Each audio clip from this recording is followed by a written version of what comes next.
Hi, Mystery Recapped here. Today, I'm going to explain a science fiction action film called Fortress. Spoilers ahead, watch out, and take care. The movie begins in futuristic Canada, where the government has banned the birth of a second child to control the population. No one is allowed to give birth to more than one child, even if the first one dies. At the heavily guarded Canada-United States border station, an automated voice requests everyone to take their personal belongings to the inspection office. Former Army officer John Henry Brennick and his wife Karen Brennick are in a car about to be inspected. The couple seems to be nervous about the check. When Karen moves her arm, a magnetic vest that she is wearing inside her overcoat is visible. Turns out that Karen is pregnant and they are going to Vancouver to give birth to their second child. After the first child is born, the government ties the female's tube. However, Karen got lucky and got pregnant again.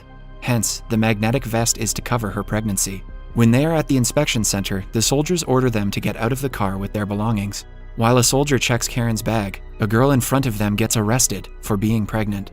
But as Karen walks through the scanning machine, the magnetic vest stops it from alerting the guards.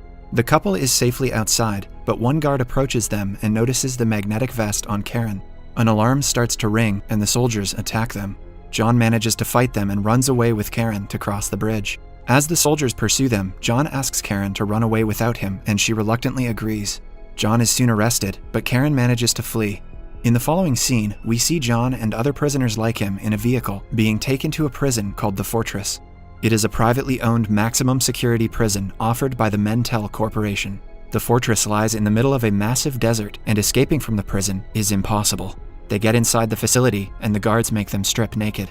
A voice in the background welcomes the prisoners to the fortress and introduces himself as Director Poe.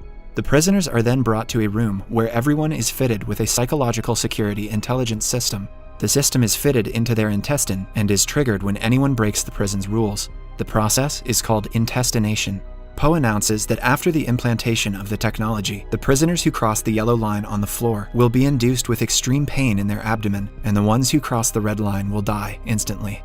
One of the inmates gets nervous and crosses the yellow line. As soon as he does, he falls down in pain. He accidentally crosses the red line, too. The man's stomach starts to bloat and eventually bursts. Others are put into an elevator that goes underground.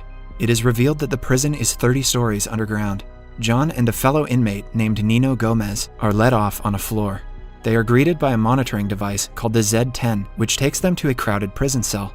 One of the inmates named Stiggs yells at Zed, claiming that the cell already has too many people, but Zed instead threatens to intestinate him. The cells have a laser beam that stops inmates from going out when not needed. John introduces himself to another inmate named D-Day. As they are about to fall asleep, the third inmate named Abraham tells John to not dream. After everyone is asleep, Zed comes to inspect the prisoners. It scans John's face and goes into his dream. John is dreaming about him making love to Karen. Somewhere else in the monitoring room, the prisoner's director, Poe, watches John's dream and grows an infatuation with Karen. He reminds John dreaming is an unauthorized thought process that is not allowed in the facility and wakes him up. Sharp pain in his abdomen makes him struggle, suggesting that he has been intestinated. The following day, the inmates are made to work in underground construction. A homosexual inmate named Maddox sexually assaults Nino. John comes to his rescue and fights Maddox. Zed stops the commotion by triggering the device in their abdomen. Later, all three of them are kept in a tiny laser cell and asked who started the fight. Nino is too scared of Maddox to tell the truth. To save Nino, John lies that he himself started the fight. He is then taken to Poe's office, where Abraham is shaving Poe's beard. Poe shows John a live video of Karen showering. As it turns out, she was arrested after John and brought to prison as well. Poe intestinates Karen and John, making them whimper in pain as his punishment. Later, Abraham tells John that floors A and B are the women's quarters, hence Karen might be there too. Then, we see Karen in her cell talking to a fellow pregnant girl. As her stomach starts to hurt, two guards take her away. Karen realizes that the facility does something with their newborn children. In the men's quarter, Maddox picks a fight with John. The men get into an intense battle as everyone in the facility watches them, along with Poe from his cabin. Karen sees her husband from her floor and is surprised. Both the parties are bloodied when John pushes Maddox off the edge, but he hangs onto it. Poe orders John to finish off Maddox, but John instead helps him. Poe takes the matter into his own hands and uses a weapon to kill Maddox that blows up his whole stomach, creating a hole in it. John finds Maddox's abdomen device on the floor and secretly hands it to Nino before being taken away by the guards. In the following scene, Karen walks into a room where John is suspended in a massive machine called the Mind Wipe Chamber. Poe has sent her to ask John to cooperate with them. They talk for a while, but the guards drag her out soon after. The machine starts to move along with John making him hallucinate. This is his punishment for not obeying Director Poe's order to kill Maddox.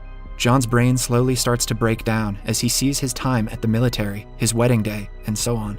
After 3 days, Poe invites Karen to his chamber. He is surprised that John has lasted this long, as the maximum someone has ever lasted on the machine is an hour. He offers Karen to let John free if she stays with him at his chamber as his companion. With no choice left, Karen agrees. When John returns to his cell, he is completely brain dead. He doesn't talk to anyone and has become completely numb to pain. Karen has started to live with Poe. One night, she wakes up to see Poe in a chair attached to several wires. As it turns out, he was modified to be an advanced human. He doesn't sleep or eat, but intakes amino acids once a month. The same happens with all the children born in the prison. They go through several procedures to be turned into advanced humans so that one day mankind can be free of overpopulation and starvation. Poe is one of the first babies to be experimented upon. Karen is shocked by the information. 4 months pass and John has still not recovered. Abraham tells him that Karen's belly is finally showing and his baby will be born into the world soon. John doesn't react, but sheds a single tear. That night, Karen tricks Poe into drinking alcohol, which makes him pass out. She uses the control panel to control John's dream, in which she sees the kid version of John trapped in a pit. She brings him back out of the pit, bringing the real John back into consciousness. His inmate friends are shocked and happy to have him back. John asks Abraham to help him escape the prison with Karen. Abraham is skeptical, but agrees to do it for John anyway. Abraham tells Karen about John's recovery. She is over the moon about her plan working. She claims that she can help him with the escape and starts to devise a plan. Later, Nino hands John the device he had gotten from Maddox's body. Their inmate friend, D-Day, used to be a computer geek before coming to prison. He offers to take the device apart and study it. Next, we see Karen steal a diamond-like holographic lens from Poe's cabin. She almost gets caught, but manages to hide the device inside her mouth. She hands the device to Abraham the following day and asks him to give it to John. Abraham doesn't want to get in trouble, but accepts doing it as a favor. The guys use the cell's protective laser beams to trigger the lens and look at the hologram of the facility. They find that there is a way out through the construction site. The following morning, Abraham puts the lens back in Poe's cabin. Poe asks Karen to divorce John and marry him. He claims he will treat the child as his own and even promises to let John go free. Karen accepts the offer for her husband and child. Meanwhile, D-Day figures out how the intestinate device works. The device is magnetic and can be used to bring out the devices from other bodies. They try the procedure and are surprised when it works. They get all of their intestinate devices out. The following day, Poe is alerted by Zed to look through the security camera footage where he sees Karen stealing the lens and Abraham putting it back. He is angered to see he has been betrayed, but Zed informs him that he has been dismissed because of his carelessness. Meanwhile, the boys put their plan into action. They attach their intestinate devices to a metal pipe in the construction area and pose as if they are fighting. As Zed finds out about the fight, it triggers the intestinates, causing them to explode. This creates a way for them to escape through the pipe, but Poe activates the steam valves and sends hot gas into the pipes to keep them trapped. He also activates the strike clones, who start firing at the group from inside the facility. They are stuck in the pipe now. One of the inmates, Stiggs, panics and tries to go into the facility again, but the clones shoot him dead. Meanwhile, Abraham approaches Karen at the facility, but before they can do anything, Poe finds them. He kills Abraham and makes some soldiers take Karen to turn her baby into an advanced human like him. Meanwhile, the guys manage to kill one of the clones and find out that he is an advanced human as well. John takes his gun and attacks the other clones. They get inside the facility while battling the clones. In the end, they manage to get on top of an elevator-like machine that lifts them up. Everyone in the prison cheers for them when they see them escaping. They finally reach Poe's chamber and demand to meet Karen. The screen shows the doctors trying to extract her baby. John threatens Poe to cease the delivery, but since he has been dismissed, the system doesn't take his command. One of the killing devices recognizes the guys and tries to shoot them, but they quickly dodge it, making Poe its victim. After Poe's death, D-Day gets on the control panel and tries to stop the doctors from performing the procedure on Karen, but before he can complete the process, a clone shoots him. John manages to kill the clone, and an injured D-Day disables the whole facility's electrical system. With his final strength, the doctors stop the procedure for the time being. The security system fails, and every prisoner starts running away. John and Nino are the only survivors. They go to look for Karen and take her away from the doctors. The three get into a vehicle and finally drive away from the facility. They only stop when they cross the border and reach Mexico. Karen is about to give birth in a shed when the vehicle they drove in starts to move on its own. As it turns out, it is still being controlled by the facility. It hits Nino and kills him. John goes out to fight the vehicle as Karen is in labor inside the shed. John attacks the vehicle with the weapon from earlier and explodes it, but the vehicle strikes the shed and Karen is buried in its remains. A distressed John looks for his wife and finds her safe nearby. She has a newborn baby in her hands. The movie ends as the two look at their kid in fascination. Subscribe for more videos like this, turn on notifications, and leave a like to help the channel out. Thank you for watching.